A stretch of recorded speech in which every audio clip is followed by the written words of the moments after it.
The next video you are going to see will open your eyes that the Nigeria must go Ghana crusade they are parading at the moment. It's not because of some Nigerians are into fraud.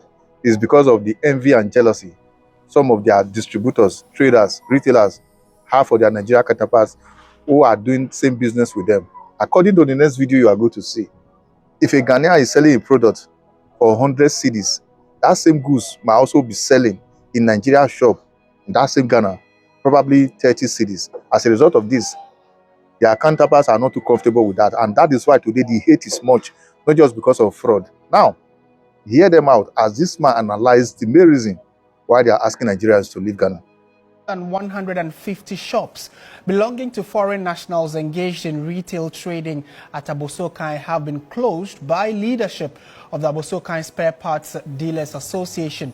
The closures are in a bid to enforce the Ghana Investment Promotion Center Act 2013, Act 865, specifically Section 27(1). Although a majority complied, it was a clear case of altercations from one shop to the other when shops of the others were being closed. George Queening was in and around the market area and reports.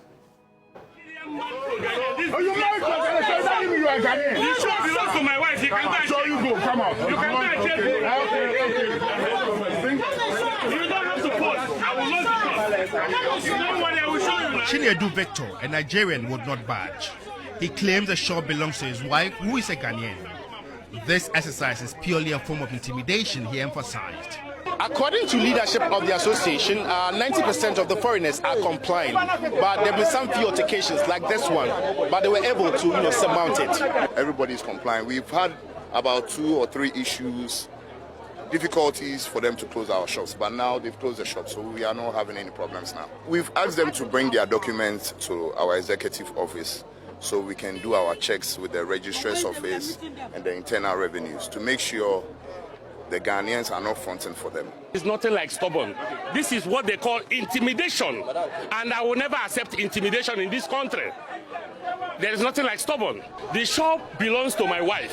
What they are doing is illegal work. Because if you want to do legal work, you go to Register General, check all the shop, and you know who owns the shop. Even before you intervene, you know who owns the shop. You don't barge into people's privacy and start to. But I'm aware that you are giving notice to close your shop. Notice of what? To close the Nigerian shop. But this is Nigeria. No, this is not Nigerian shop. Do you expect me to close Ghanaian shop because they say Nigerians should close their shop? Why are you trying to be stubborn? I'm not stubborn. Yeah, listen to me. I said close it. It was a heated exchange of words from one shop to the other in the association's bid to enforce GIPC Act 865, specifically Section 27 Clause 1, which limits petty trading to citizens. In the case of foreigners, they are allowed to engage in wholesale. Leadership of the association was supported by some personnel from the national security. Key points of contention include unfair competition, lack of enforcement, and protection of local enterprises. There's actually this debate that the Nigerian retailers do better in the retail space than their Ghanaian counterparts. And Ghanaian can be selling this for 100 cedis, and the Nigerian will actually sell this same thing for 20 Ghana cedis. And the director of communications, Techi Ado, breaks this down and explains why things are like this. Nigerians and Ghanaians will go to the same market, will buy the same thing. But mind you, from Nigeria, from overseas to Nigeria at the port, the percentage is 15%. Then they will use cargo through Togo, through Benin to Togo to Ghana. They spend 3%. It makes 18%. But when you go to the port, our port, the percentage is 55%. Interest rate in Nigeria, less than 20%. Ghana is 30 to 40%. Cote d'Ivoire is 7.5%. So clearly, these people, we cannot compete with them. These Nigerians, they make market are very simple for us. Ghanaians, they bought it, they put a higher price. So what the issue now they are doing is not a bad. We need to see them, to talk to them. What the Nigerians, they are not doing bad thing. You Ghana man, you buy 10 cedi, you put 10 cedi top. Nigerian man, you get 1 cedi, you have shares forward.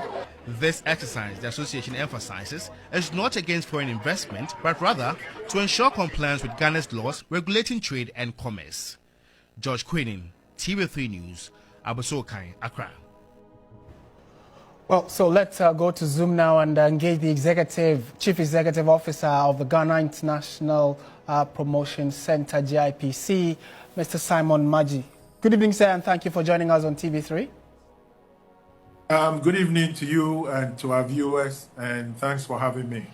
This seems to have become an annual challenge, and many will lay the blame at the doorstep of the GIPC, where they say that enforcement of the law is your responsibility, and so they believe that you could be doing much better. What exactly is the challenge GIPC is facing, for which reason we seem to be having this annual ritual?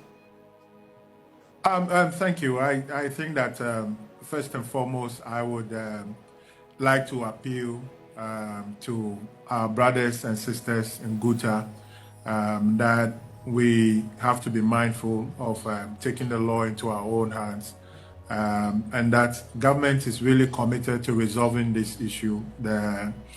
The focus of His Excellency the President is to build a commercial society in which those who work in various sectors and aspects of our community really benefit from their work, and to protect their interests as well. But we are just urging calm, and that government is really on top of this issue and working with everyone. There's the retail committee, which has been enforced. The Minister of Trade, working in conjunction with others, is really preparing to kickstart some of the processes in order for us to bring some peace and calm to the markets, and to ensure that areas reserved for Ghanaians are indeed reserved for Ghanaians. So that's what I can say for now. Right, but you seem to have sidestepped the question of whether or not the law is actually supposed to be enforced by your outfit. That actually is supposed to be done by GIPC, no? Because seeing the Spare Parts Association dealers' leadership and the manner in which they are enforcing this law raises concerns and questions, doesn't it? Well, the manner in which the law is being enforced by citizens raises questions, because the enforcement of the law is not entirely in the hands of citizens. I think that's what I'm trying to draw all of us attention to, because there are processes and procedures involved in enforcement of this session. And enforcement is also not entirely that of GIPC. There are several agencies that are involved. There's immigration involved, there's the Office of Register of Companies involved, and so that's how come there's a task force at the Ministry of Trade, Agribusiness and Industry to deal with this matter. I had the opportunity of meeting with the executives of Ghouta on Friday, and I even went into the market to verify some of the things that they have said. What I can say is that we need to find a common ground.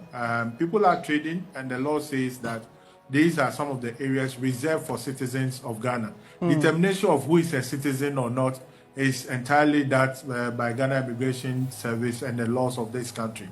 And so we must all tread cautiously, right, so as not to create fear and panic and on issues like this, issues that we can easily judge and find a common solution to.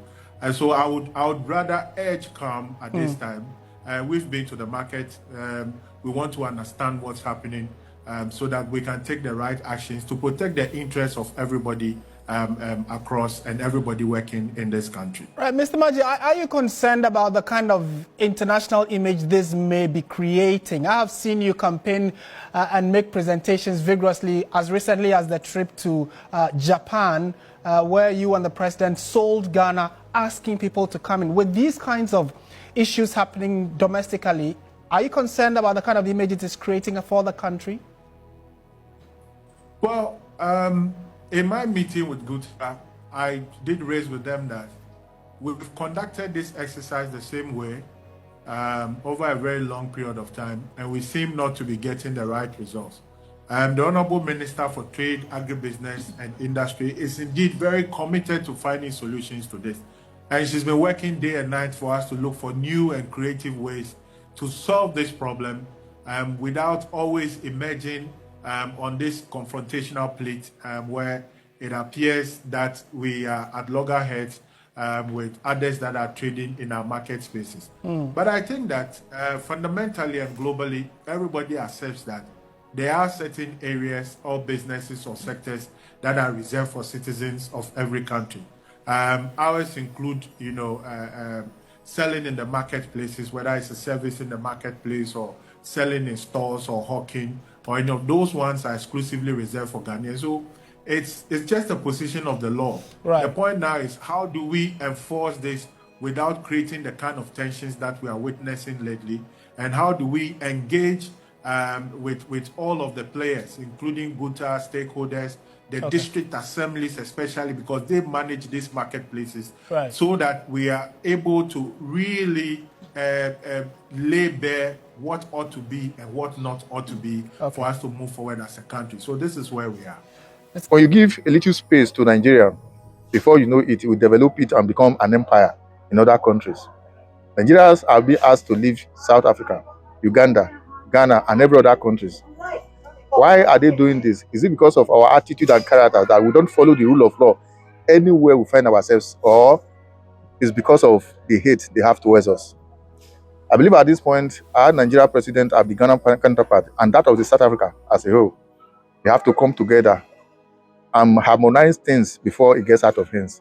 Because all these things we are saying, we all have the right to live anywhere in the world, provided you obey the rule of law.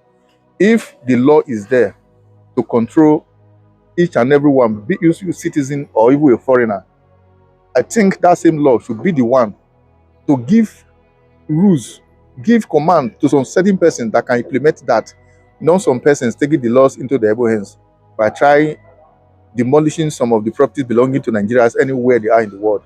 I think at this time, if you move beyond this angle or space we are at the moment, Nigeria might also be forced to reciprocate.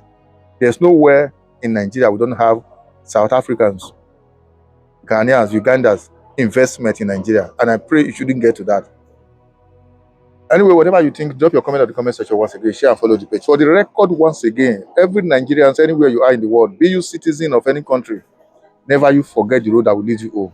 Because things like this are bound to occur. They might strip you of whatever, give you the entitlement that you are part of them, out of hatred and jealousy they have towards the growth you have so far amassed over the years.